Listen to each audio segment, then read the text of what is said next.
les effets du microcrédit sont zéro sur la sortie de la pauvreté, l'augmentation de la consommation, même le lissage de la consommation, etc. Il n'y a simplement pas d'effet.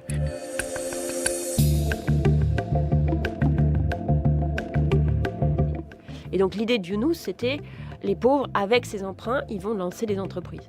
Bon, la première partie, il avait raison, c'est-à-dire c'est possible de prêter aux pauvres. Et ça, c'est une invention qui est une invention importante.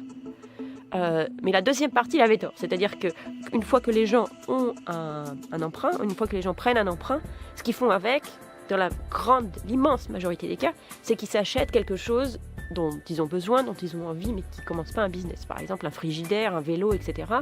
Et après, ils vont travailler un petit peu plus dans le travail qu'ils ont déjà pour rembourser la dette.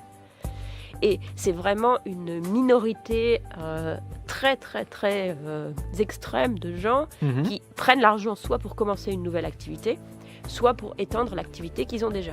Et du coup, le résultat, c'est que le microcrédit, c'est un petit peu comme une carte de crédit, en fait. Une carte de crédit pour les pauvres. Et c'est très bien, les cartes de crédit. Ça permet aux gens de faire des choses qu'ils ne pourraient pas faire autrement, mais ça ne les sort pas de la pauvreté. Et ça, c'est des résultats que j'ai pu trouver avec les équipes avec lesquelles j'ai travaillé, mais qui ont été répétés dans plusieurs contextes, qu'on aille de l'Éthiopie à l'Inde, en Bosnie-Herzégovine, même en France. Les effets du microcrédit sont zéro sur la sortie de la pauvreté, l'augmentation de la consommation, même le lissage de la consommation, etc. Il n'y a simplement pas d'effet.